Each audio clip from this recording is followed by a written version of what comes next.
22.12.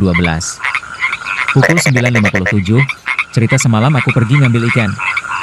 Kamu ingin tahu tentang pengalaman aku di sungai? Cerita semalam. Semalam, aku memutuskan untuk pergi ngambil ikan di sungai dekat rumah. Aku membawa jaring dan lampu, dan berangkat sekitar pukul 9 malam. Sungai itu biasanya tenang di malam hari.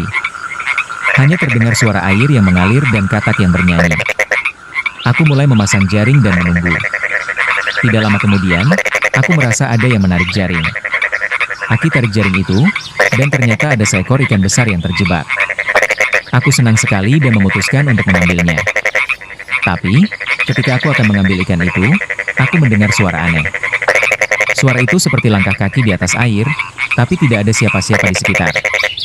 Aki merasa bulu kuduk berdiri dan memutuskan untuk segera mengambil ikan itu dan pulang.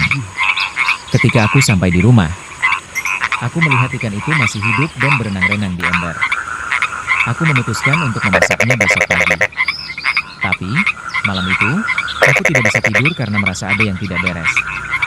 Pengalaman kambing aku. Kambing aku, yang bernama Blacky, juga merasa aneh semalam. Dia terus menggonggong dan tidak mau tidur. Aku mencoba untuk menenangkannya. Tapi Blacky terus berlari ke pintu dan menggonggong. Kamu ingin tahu lebih lanjut tentang cerita aku atau ada topik lain yang ingin dibahas? Tips, jangan lupa untuk berhati-hati ketika pergi ke sungai di malam hari. 22/12, 09,58. Lanjut ceritanya. Aku masih belum bisa tidur karena merasa ada yang tidak beres. Aku memutuskan untuk mengecek ikan itu lagi.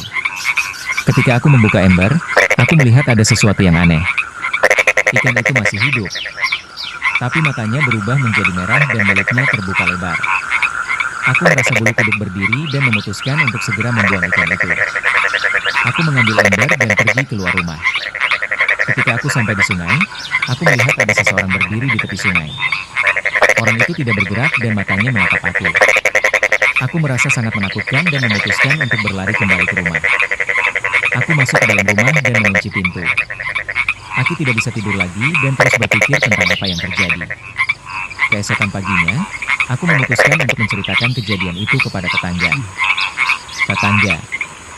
Aku mengatakan bahwa sungai itu memang memiliki reputasi sebagai tempat yang angker. Banyak orang yang pernah mengalami kejadian aneh di sana. Aku merasa lebih tenang setelah mendengar penjelasan tetangga.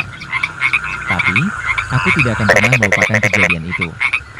Kamu ingin tahu lebih lanjut tentang cerita Aki atau ada topik lain yang ingin dibahas? Tips, jangan lupa untuk berhati-hati